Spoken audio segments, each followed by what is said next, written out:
I'll kick it off. Thank you, Chair Smith and commissioners and members of the Budget Committee. This is the Budget Committee meeting. We call it monthly, but we haven't actually met monthly, but it's the next meeting of the County Budget Committee.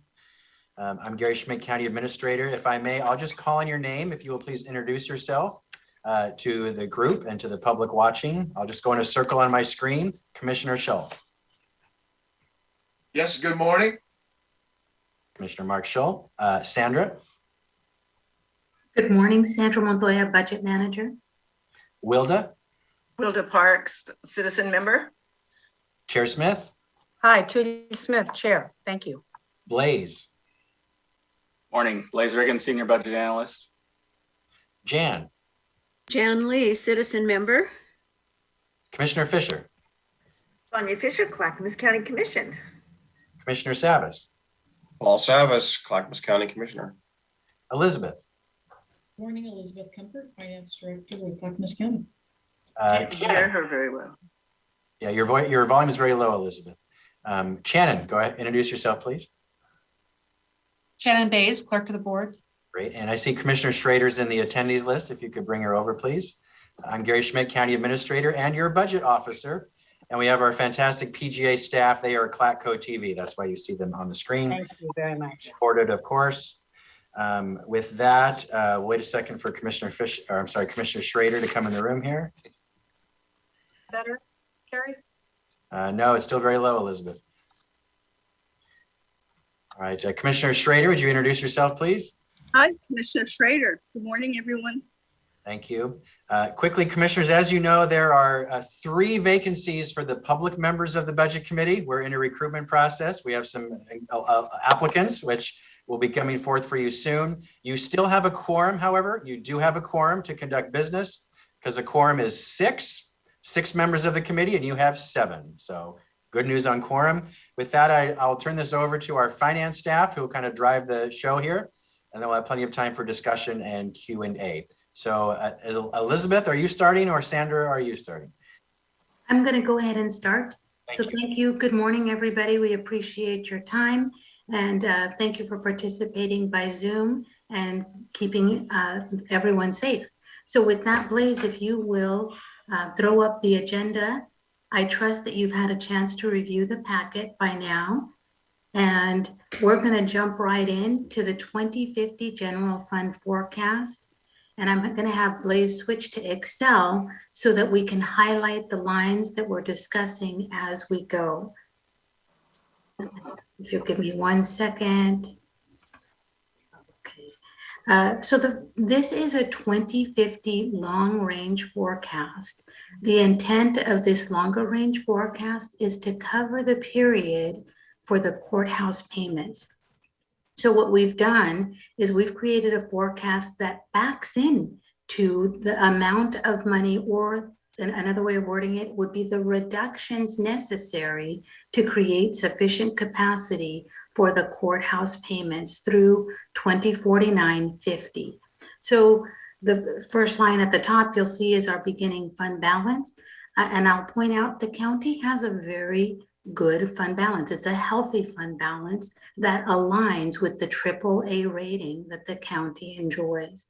So we enjoy a AAA rating, not by happenstance, but it's been very purposeful and it's been carefully protected over the last couple of decades.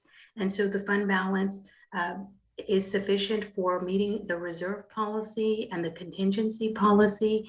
And then the remainder, which we'll cover in just a few minutes, is we call it unrestricted. Budget law would call it unappropriated ending fund balance. And so I'll point that out in just a few minutes. The other thing that we'll point out in this forecast is the summary, but we can expand the revenue or expand the operating expenses if you want to see any detail. But I just want to cover it in summary first. And that is the daily operations are rolling up into this, what we're calling an operating revenue or an operating expense. And with the first line I want to point out is the net operating income. And Blaze is highlighting it now. And I'll point out that in year 4 of the forecast, so that's column Q, the forecast projects that we would go into the negative. When we're forecasting, going into the negative in the out years really is just a warning. And what it says to us is if we maintain the normal operations and normal escalators that we would see year over year, then we would be projected to go into an operating loss in year 4.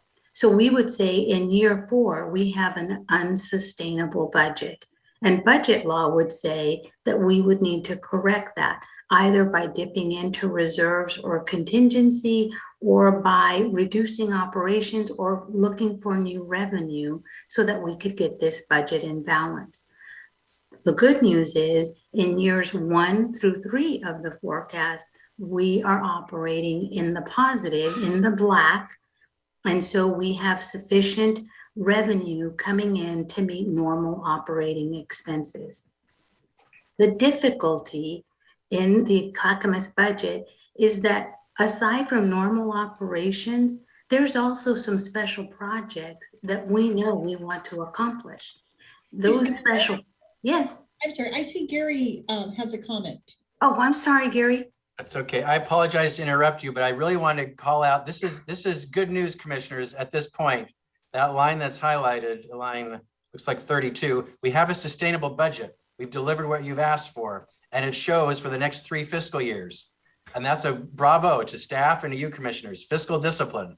It's not until either 2025 we start to dip into the red.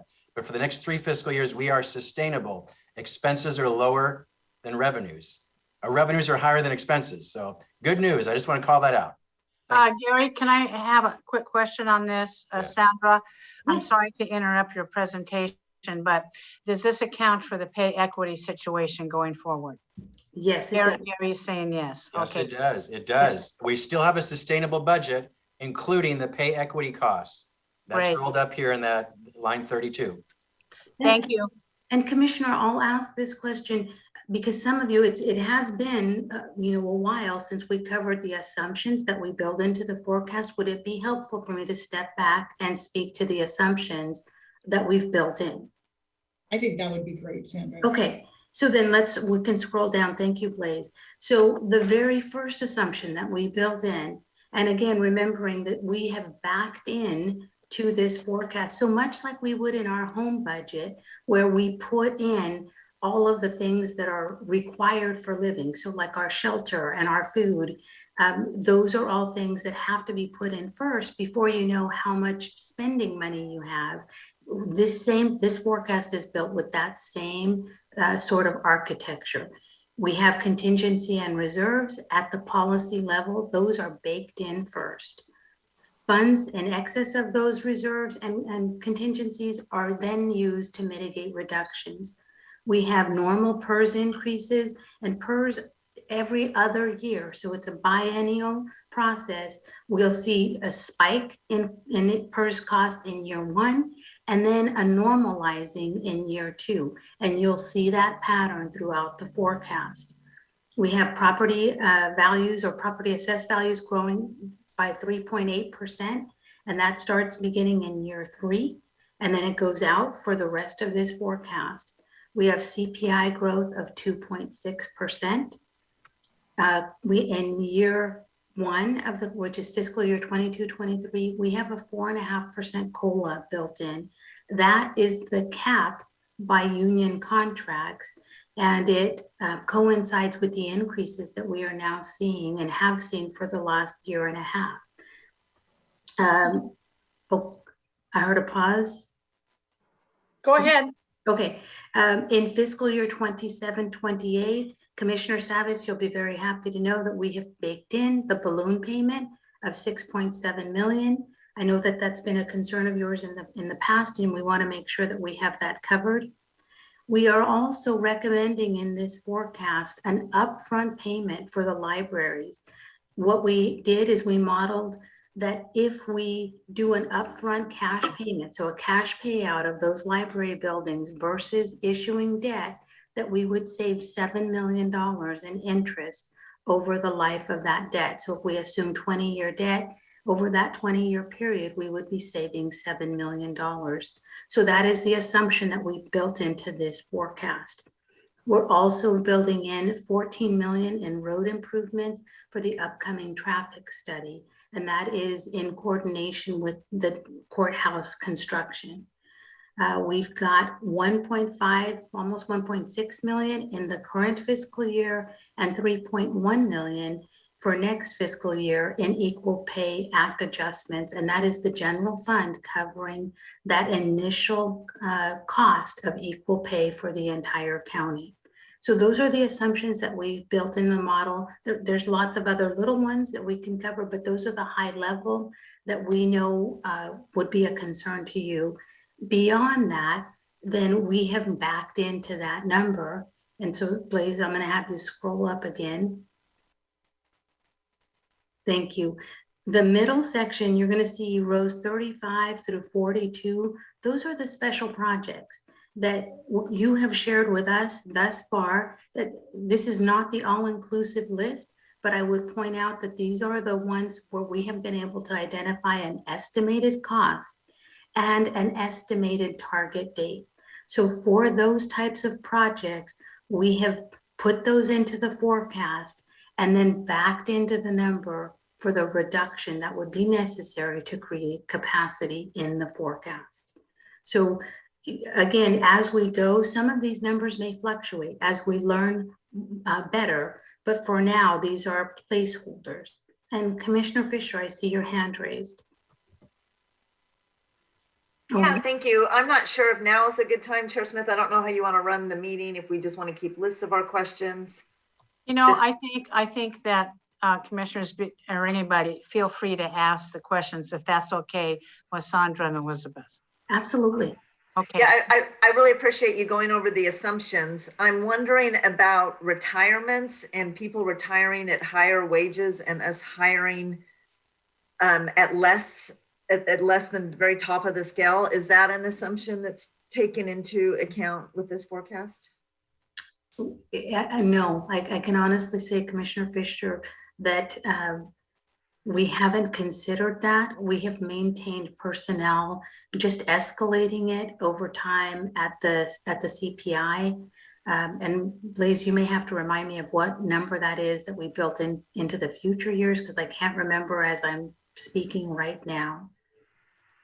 And we'll get that number for you in just a little bit. But that level of granularity is not something we have been able to build into the forecast. It's something we can look into, but not. Well, I mean, I'm wondering if it would be significant. I know there was a time when we've had a lot of retirements over the last few years. And so maybe that issue has resolved itself, but it was significant. At one point, I remember Diane Padilla coming and talking to us about how significant that was.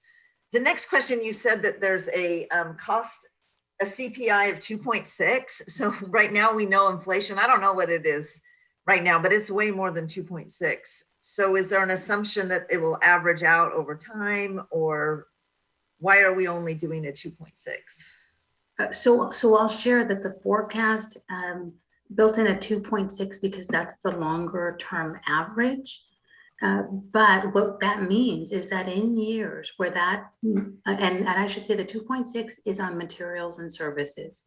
So what would happen is as we approach, so as as we move into like year 2, for example, if the CPI were higher and the actual experience CPI were higher than what we've built in, we would need to make a decision and make a recommendation about, do we hold departments to that 2.6, meaning that they would have to make reductions in order to bring their budgets in line with that number that we're giving them, or do we make adjustments in the forecast to account for those higher CPI numbers? Thank you for that. My last question, always vacancy savings or opportunities to balance budgets into the future. Does this forecast look at all as to projected vacancy savings? Are those in this forecast in any way, shape, or form? Yes, so the forecast has a 5% vacancy savings built in, and I can share that over time, that actual percentage that we experience has fluctuated. It's ranged from 5, some years it's been as high as 9. So it really does depend. However, for the future years, we kept it to the conservative number of 5 because one of the things you're going to see in the 22-23 budget is that we are now asking departments to prorate based on vacancies. What that means is I'll use finance as an example. If we had 2 vacancies in finance going into the 22-23 year, we will now have to anticipate when those vacancies will be filled instead of budgeting for them for the full year. So if we anticipate that one position will be filled in September, then we would only get the budget for 9 months of that year or 10 months. And then if we anticipate that another will go, half a year vacant, we would only get the budget for 6 months of that position. So that's different. That's a different approach than we have taken in the past, but it is another opportunity for us to tighten the belt and not have to do some widespread reductions across departments. So it's an approach. And Commissioner Savas, you have a question. Yeah, thank you, Sandra. I really Commissioner Fisher asked one of my questions for me, so I just have one, and I just want to put out there, I really appreciate the discipline and tightening the budget as you have, and in anticipation of all those factors that you've addressed thus far. We'd never like to see red, and I, certainly, as you pointed out in, at the very beginning here, when you put up this scenario, it might be wise, for future commissions that we carry on some kind of either an asterisk or a budget note that, in the proposal, I think it was the 8th bullet of the assumptions with regard to the $7 million in savings by upfronting the cost for the 2 libraries versus debt service. Appreciate the savings, but it should be a budget note that in the case that things don't look as rosy or don't turn out, or unforeseen circumstances, that perhaps we advise consideration of bonding in the future for the remainder of that amount. Some kind of mechanism like that, so that people know we made a conscious decision to do this under these assumptions, and the fallback would be thus. That's what I'm just floating out there for discussion. It might make people have a little bit more comfort knowing that there's a way to turn those numbers from red to black. Essentially, thank you. Okay. Gary, your hand is up. Yes, thank you, Chair. So commissioners, before you ask, because I know you well, I will just bring up under special projects. You will notice the jail is not currently listed on this list because as of now, we don't have any hard costs for a new jail facility. We have some work to do internally on preparing cost proposals, architectural plans, all of that. But I do want to call out that is a priority of you commissioners and me and the sheriff. So that will be added, but it is currently not on the list. So it's not forgotten. We just don't have any actual numbers or estimated numbers to put in here yet, but it will be added at some point here soon. I did want to call that out. Thank you. I have a comment regarding budget notes. At this point, I'm hesitant to make a budget note that could possibly put one project ahead of another. I'm not a fan of budget notes. I never have been since my legislative days when I served on the Full Ways and Means Committee, because they can be used in different ways. So I think that what commissioners need to do, if you have a project in mind you want to see fully funded, then you work with your commissioners to make sure that it's fully funded, and we don't use the crutch of budget notes to try to make that happen. Yeah, Chair, just for clarity, that's not my suggestion. The board already authorized what's up here. My suggestion about the budget note was trying to help alleviate any unforeseen future circumstances in which we wanted or needed more resources and didn't want to burden the general fund year after year by debt, by bonding on good faith and credit, so that we didn't have that red. It wasn't about prioritizing one project over another. Thank you. Go ahead, Sandra. Okay, and that probably is a really good segue. The special projects are not listed in any particular order. They really are just the list of projects that we received and are modeling for you. So it does not speak to any priority that you may have. The next row that I'll call attention to is 45, which is revenues less expenses. So this is just a formula that says, what is the net operating income or loss, subtracting out those special projects, and what is that end result? And you can see in every case with those special projects, we go into the negative. And so then the next question becomes, what is the cumulative reduction that is needed? And I say cumulative because we recognize that the costs that have to be cut have to be sustained long-term cuts. So permanent is probably another word that we could use here. And that is, if we make those reductions to the base of the budget, that's that operating budget, then it would over time bring this budget into alignment. And what we found through modeling is that if we make 3 years of cuts beginning in year 1 of roughly 5 million per year, so that by year 3 we get to $15 million of reductions, that over the long haul we would eat up that ending fund balance, that unrestricted ending fund balance. And Blaise, I'm going to have you drop down to the bottom. Line 63 is that unrestricted ending fund balance. Over that 28-year period, we would eat down that extra funding that we have down to $10,000. And again, this is just a model with a lot of assumptions built in, and every year we will be tightening this model as we get closer to that stage. And I'm going to pause because I see a hand. That's me, Gary. Commissioners, it took me a while to figure this out, so I'm not saying you're as challenged as I am reading this, but I do want to draw your attention to the highlighted number there, 63 it looks like. Actually 61. So line 61, those are our contingency and reserves. So line 63, that's the fund balance net reserve. So even after we have the contingency and reserve saved, as Sandra already mentioned, we have a healthy fund balance. It's just sitting there. So that's why I feel confident as your budget officer that this plan here is a solid one that is financially stable and responsible. Why sit on all that extra money beyond our contingency and reserves if it helps us stabilize the budget? So that's why you see those numbers there. Thank you.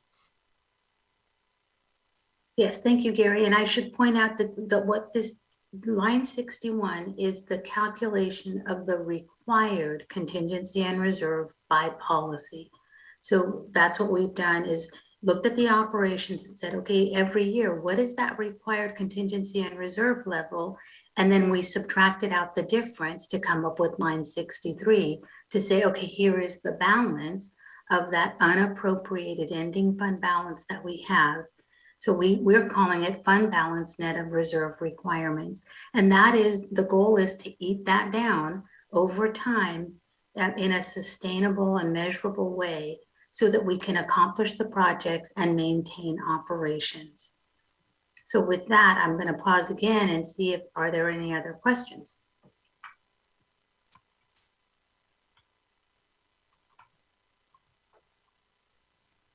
Commissioner Fisher has her hand raised. Okay, so I'm just trying to track this, sorry. I guess that what I'm confused about, so fund balance net of reserve requirements, does that mean you're taking out, so like in fiscal year 2021 on line 61, it says we have $25 million, but our fund balance net of reserves is 45. That means we actually have 70 million. Is that right? Am I understanding that correctly? That's absolutely correct. So if you look at row 52, row 52 is our actual ending fund balance. Oh, okay. That helps me. All right. Thank you. Thank you for walking me through the math. I appreciate it.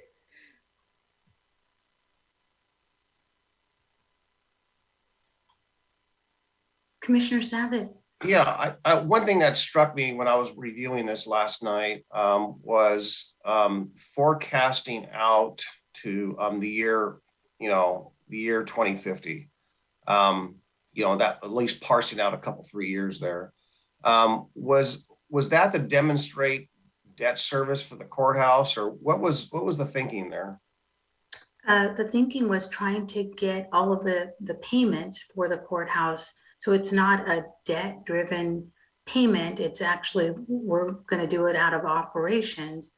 So it was trying to identify, is this sustainable over the long haul? And what we were able to see is, no, it's not sustainable.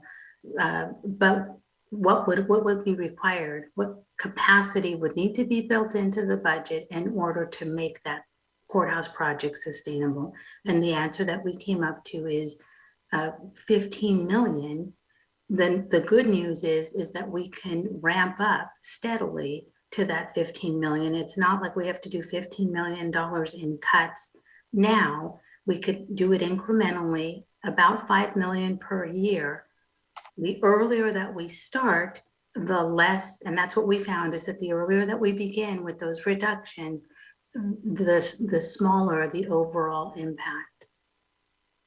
Yeah, well, thank you so much. I just want to express my appreciation for the level of detail, the sharp pencil, if you will, that you're applying here. It's very refreshing. Thank you so much.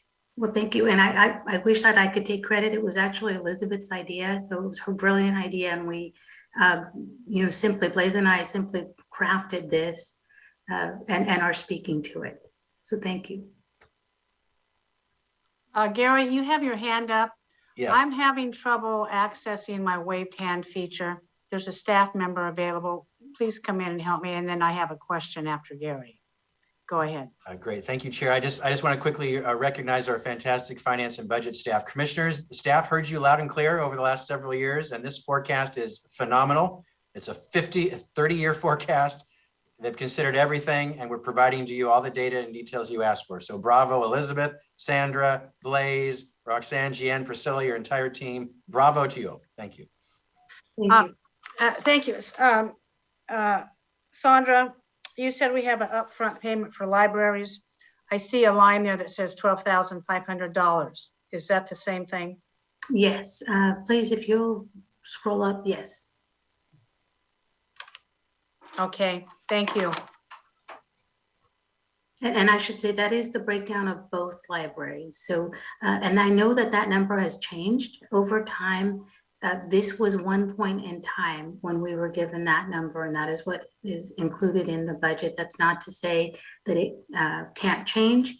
Ideally, it would change to lower, but that's not my call. So when you all have that number, we'll be happy to plug it into the model. All right, Sandra, if you want to go ahead with your presentation, or was that? That's it on the forecast. We can switch gears and go with the rest of the presentation. Thank you. Go ahead, Sandra. Okay, so the next item that we have is the budget planning calendar. We normally have you all review the budget calendar and do a vote to approve the calendar. Please, do you mind making it just a little bigger, please? Okay, and then the dates that we would point out are the dates in orange. Those are the dates when we would ask you to calendar yourself and make yourself available. The next date that we have is April 20th. That's a normal quarterly budget committee meeting. That is also the day that we will do the compensation for elected officials. So that we know is already on that calendar. Then the following big date that we have is the budget committee week, which is May 23rd through the 26th, with the possible tentative date of May 27th, if needed. And then the last date that we would point out is budget adoption on June 9th, and that's for the board. And again, that also has, if we needed another date, we would go to June 23rd. Did I say June 9th and June 23rd, if necessary. So with that, I would ask that you consider approval of the calendar so that we can lock these dates in. We have a question from Jan. Yes, I just wanted to mention, none of us know the outcome of the elections in May, but I would hope that if there's any perceived change in the commission, that we would invite those persons to attend so that they're familiar with the meeting, with the budget meeting. Jan, they can always attend, I believe it's a public meeting. I don't have a problem with that, first of all. However, those new commissioners won't take office in January. Right. Okay, but you would, okay, I see. Okay. No, I appreciate your pointing out they can attend as public anyway. Yeah, okay. I'm really not the moderator, but Wilda, you have your hand up. Yeah, thank you. First of all, I would say that on our calendar, we should put a placeholder on Friday, the 27th, just in case we do need to do that. And with that said, if we need a motion to adopt this calendar, I would so move. Great. Is there a second? Second. A motion has been made to adopt the budget committee calendar by Wilda Parks. And who was the second? Mark Scholl seconded. Thank you very much. Any further discussion on additions, subtractions, or acceptance of the budget calendar? Are we doing a placeholder on the 27th? Is that what I heard? Yes. We'll add Was that your motion or was that okay? Yes. All right. We can do that. And if we don't need the date, we don't have to use it. Okay. Right. Any other further discussion on the motion? Hearing none. Shannon, can you please take the poll? Jan Lee, Yes.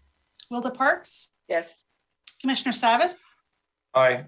Commissioner Fisher, Aye. Commissioner Schrader, Aye. Commissioner Scholl, Aye. Chair Smith. Aye. Motion passes 7-0. Is that correct? Yes. Thank you very much, Budget Committee members. Gary, what's up next? Sandra, do you have one last item? We do. The very last item that we have is a discussion of the vacancies. As Gary pointed out at the start of the meeting, we have 3 vacancies on the Budget Committee. And we, as of yesterday, had 8 applications. And the application period will close at the end of this month. So I wanted to make sure that we identify, do you have a panel that you would like to interview these candidates, and do you have tentative dates? And I wanted to make sure we left room for that discussion. The board's already decided that, Sandra.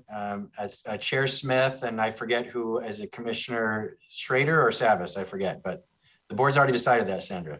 Okay. Done. Very well. Then I will communicate, Gary, with your office so that we make sure we've got those dates. Yes. And can move that forward. Yes. And I think it's really great. We've got 8 applications. I think that speaks very well to the committee, and I thank you all. And with Commissioner that, Fisher, thank you, Sandra. Commissioner Fisher, is your hand up?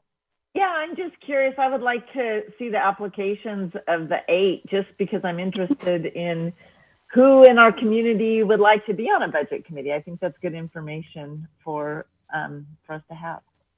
I think we should all have an opportunity to see. Yeah. I think that's good. Sandra, would you send out the applicants to date, please, to the entire budget committee, just so they can see it, please? we can do that. Yes. And when is Yeah, the closing? I haven't seen them either, and that's good information. Sandra, when is the closing date? I believe it is the 28th. All right, so there's still another week and a half. If anyone on this committee would like to recommend members of the community or anyone listening, we'll get the word out. This is one of the prime committees to serve on, right, Jan and Wilda? I think so. Thank you. Yeah, let's keep advertising for the budget committee and out there. I'm sure PGA is continuing to do that, but let's just instruct PGA to make that front and center. The links that I noticed that were sent out, Gary, has links to all of the committees.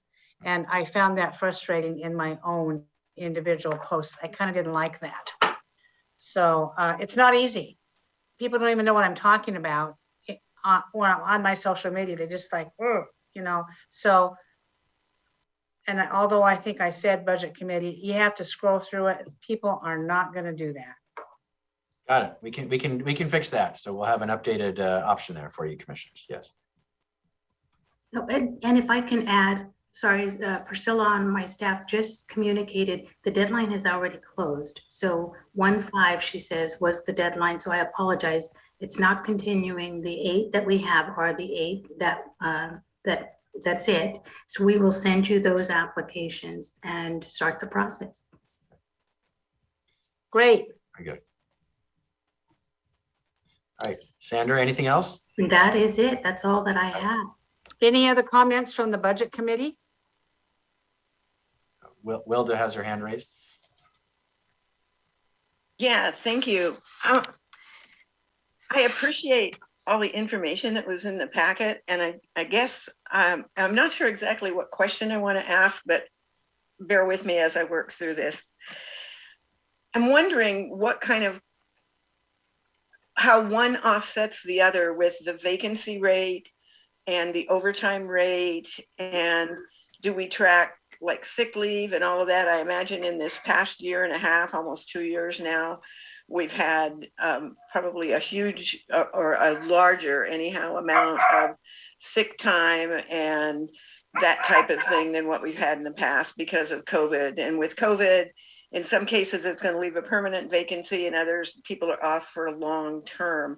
How do we cover that long term? And are we benefiting in the end financially when you balance the overtime pay to the vacancy rate and all of that? How does that correspond with each other? If that makes sense. I think those are good questions. Well, I can, this is Elizabeth. I can start. So when our departments budget for their staff, their FTE, that includes any vacation, sick, or regular time. So any COVID leave, any, out sick during these past few years has been absorbed in the regular budgeted FTE hours. Each of the departments, they do their best at also budgeting for overtime, and we have included the overtime reports. And what we've seen is what we've expected. So this current year, we're not seeing any spikes for those overtime. So the departments are doing a really good job of monitoring and making estimates in their staffing. So those are really good questions, and we do watch those. And then also, as Sandra mentioned earlier, we have a lot of vacancies, and we're going to be truing those up so our future budgets are smarter. So we're really budgeting what we believe to be actual, so we can have less. It would allow for less. I don't want to, room to offset any spikes, but it will help us budget more accurately. Does that help? It does. Thank you. So if there's a number of vacancies through the year in any one department, and I realize there are some that it just naturally occurs, like H3S and, sheriff's office and that type of thing. But I mean, just hypothetically, what happens at the end of the year with that fund balance? Does that carry over, or does it all zero out? I mean, I think it zeroes out, but I just want to have it said so that I understand it. Right. We have about 26 funds in for our county, and at the end of each year, the net of revenue minus expenditures, that net balance rolls to the beginning balance. So when we were looking at the forecast, that was general fund. That's not countywide. That is our Fund 100, which is where the property taxes go, and a lot of our state and federal state revenue sharing goes as well. And so at the end of the year, when there's excess revenue that was not used due to vacancies, those dollars roll up into the beginning balance for the next year. Okay. I have one last question, and it's totally separate or different. will the budget committee have an opportunity to have input on the capital project of the Concord Center and I know the libraries are moving forward, but there's also some discussion about whether that would be freestanding for Oak Grove or it would be a part of the Concord building and whatever. It seems like there's a lot of community information, some right, some wrong, some indifferent about that whole project. And I just wondered at any point in time if the budget committee would have any input into that. Gary, can you answer that question? Yes, so the answer is maybe to no. Primarily, this is the North Clackamas Parks and Recreation District's budget. There's been no direction by the district board or the Board of Commissioners to use general funds from the county to pay for that project. That could potentially happen, but I've not received direction for that yet. So really, this is more of an NCPRD budget committee for that budget committee to discuss. But of course, as this committee, you can bring up any topic you want, Wilda. So if that's something you want to consider, so. I just, like I said, there's just so much information and misinformation, and they're both really great projects. And, I just hope there's a path forward. So. Thank you, Wilda. Good questions. Jan Lee, your hand is raised. Yes, I wanted to ask staff if they see any benefit or deficit as a result of remote working, and maybe some idea of what percentage of the staff is actually remote working. I know, just ballpark. Okay, I'm going to have Gary and Elizabeth answer those questions. Who wants to go first? I'll start it out. So kind of related to Wilda's question she just asked. Overall, it's kind of a net balance we're seeing as far as employees who have worked remote versus overtime costs versus some employees. Most employees took no vacation hours last year, 2020, or 2 years, 2020, 2021, and used very little sick time. Yet some departments had skyrocketed overtime, depending if those employees were essential employees or not. So overall, it's all balanced out. The highs and the lows have balanced. For employees working remotely, probably 55 to 60% of employees are working remotely or somewhat remotely. Very few are 100% remote. We are a hybrid workforce. So employees spend some of their days physically in the office, other days remote. It's a balance with what the department needs are and public expectations. So very few are 100% remote, but about 55 to 60% of employees are working a hybrid schedule. Some days in, some days remote. Elizabeth, you want to add anything to what I shared? I think you covered it. Thank you. Okay. Jan, any more questions? No, thank you. That answered my question. Great. Paul, you have your hand up? Yeah, thank you.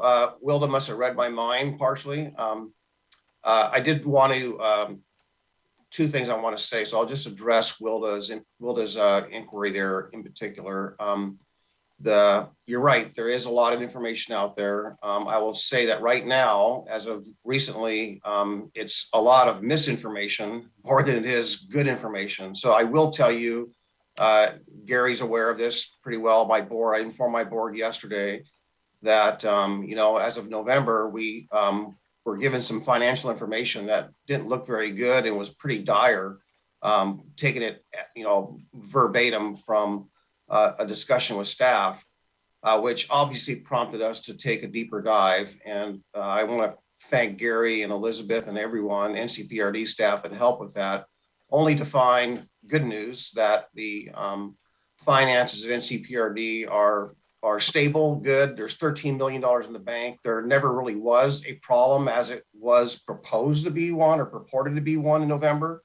So, and had we had, I think, the fiscal discipline of following through with some of the policies and intentions that followed the Happy Valley withdrawal, we'd be in a little bit stronger position, but more geared to make sure those projects happen. So I think we're putting the train back on the track. We have some messaging to work on in the public to make sure they know that the finances aren't in jeopardy, but I think that there was a misperception or misunderstanding that things were not where they were.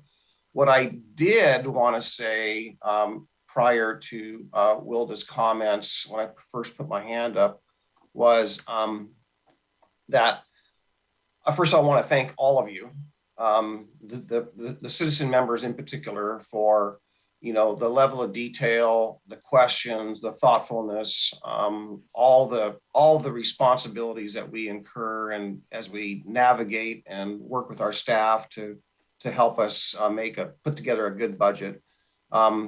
It's presumed for our component units, and I really mean like the housing authority, our special districts that are separate jurisdictional organizations, that we have not applied the same level of detail or scrutiny or oversight. And for those of you who have ever sat in that one day where we run through all those special district budgets, it's pretty cursory, if that at all. And it's just bing, bing, bing. I mean, sometimes those budget committee meetings last 5-10 minutes. They don't meet annually like we do, or quarterly.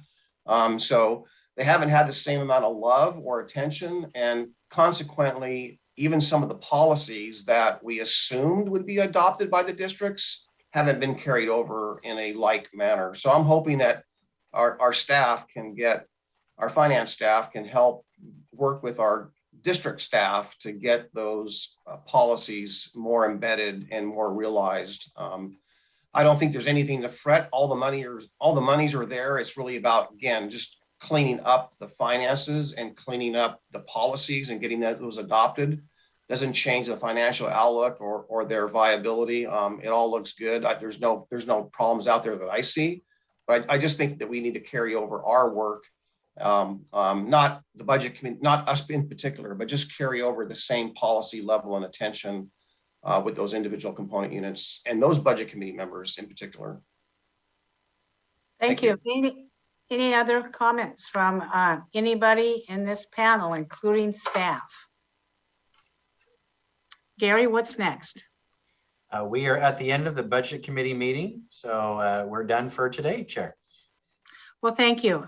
Thanks everybody for showing up. I appreciate you all. I look forward to a robust, wonderful budget coming forward. And hopefully by the next time we meet, we'll have some additional members to add to our group. Thank you very much. With that in mind, this meeting is adjourned.